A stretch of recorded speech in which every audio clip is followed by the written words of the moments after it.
இந்த படத்துக்கும் அனிருத்துக்கும் எனக்கும் ஒரு சம்மந்தம் இருக்குது. இந்த படத்தில் ஒரு பாட்டு யூஸ் பண்ணியிருப்பாங்க, ஆக்கோலேருந்து அந்த பாட்டு வரும். அந்த படத்தில் ஆக்கோ படத்தில் அனிருத் ஹீரோவாக நடிக்க வேண்டியது, நான் அனிருத் ரெண்டு பேரும் சேர்ந்து நடிக்க வேண்டிய படமாக அது இருந்திருக்க வேண்டியது. ஸோ அவசர அவசரமாக போயிட்டு ஒரு நைட் நாங்கள் போய் முடியெல்லாம் வெட்டிட்டோம் படத்துக்கு ஃபோட்டோ ஷூட்டுக்கு முடி வெட்டினோன்னு அந்த ப்ரொடியூசர் பார்த்துட்டு சூப்பராக இருக்கீங்க சார் அப்படின்னு சொல்லிட்டு ஒரு செக் எழுதி கொடுத்தாரு 2,00,000 ரூபாய்க்கு. நான் வந்து என் பையனுக்கு ஃபஸ்ட் பர்த்டே கொண்டாடணும்னு சொல்லிட்டு அடுத்த நாளைக்கு அந்த செக்கை போட்டு படத்தில் நடிக்க போகிறேன்னு சொல்லிட்டு ஃபஸ்ட் பர்த்டே பயங்கர விமர்சையாக கொண்டாடி எல்லாரையும் கூப்பிட்டு பிரியாணிலாம் போட்டுலாம் பண்ணிட்டேன். 10 நாளில் பார்த்தா அனிருத் நடிக்க மாட்டேன்ட்டார். ஐயோ இப்போ காசு திருப்பி கேட்பாங்களேன்னு ஒரு பயம். ஏன்னா அப்போ வந்து 2,00,000 ரூபாவே வந்து பெரிய காசு. ஸோ சடனாக பார்த்தா அந்த ப்ரொடியூசர் எனக்கு காலே பண்ணல. 1 மாதம் ஆச்சு. 1 மாதம் கழிச்சு நான் அந்த ப்ரொடியூசர் கிட்ட என்கிட்ட ஒரு ஈவெண்ட் பண்ணி கொஞ்சம் காசு இருந்தது, கொடுத்துடலான்னு கால் பண்ணேன்.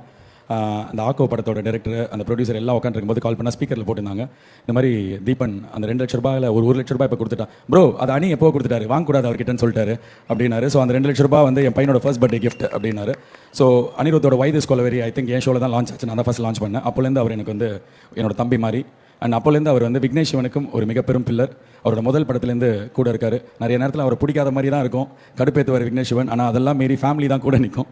அந்த மாதிரி நீங்கள் அவர் கூட நிற்கிறதுக்கு thank you so much as a friend நான் சொல்கிறேன். அண்ட் உங்களோட மியூசிக் நானும் ரவுடி தான்லேருந்து இப்போ இந்த படம் வரைக்கும் அவ்வளோ பெரிய சப்போர்ட்டாக இருந்திருக்கு விக்னேஷ்க்கு. விக்னேஷ் சிவன், நீங்கள் இந்த படத்துலையும் பெஸ்ட் மியூசிக் அன்னிக்கிட்டேருந்து வாங்குற one of the few directors. நீங்கள் தான் அதில் நம்பர் 1ல் இருப்பீங்க.